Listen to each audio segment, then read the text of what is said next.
জাহাঙ্গীরনগর বিশ্ববিদ্যালয়ের ছাত্র সংসদ ও হল সংসদ নির্বাচনের নতুন তফসিল ঘোষণা করা হয়েছে। আগামী 11 সেপ্টেম্বর ভোট গ্রহণ অনুষ্ঠিত হবে।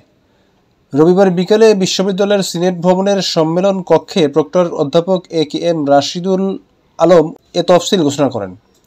মনোনয়নপত্র বিতরণ 18 আগস্ট থেকে 19 আগস্ট পর্যন্ত চলবে। 25 আগস্ট খসড়া প্রার্থী তালিকা এবং 29 আগস্ট চূড়ান্ত তালিকা প্রকাশিত হবে। নির্বাচনী প্রচারণা 29 আগস্ট থেকে 9 সেপ্টেম্বর পর্যন্ত চলবে। এর আগে মে মাসে ঘোষিত তফসিল জুলাইয়ের হামলা ও গণতন্ত্র সংস্কারের কারণে স্থগিত করা হয়েছিল এই নির্বাচন। সাভার থেকে আনারুল ইসলাম শুভ, নজরবিড়ি।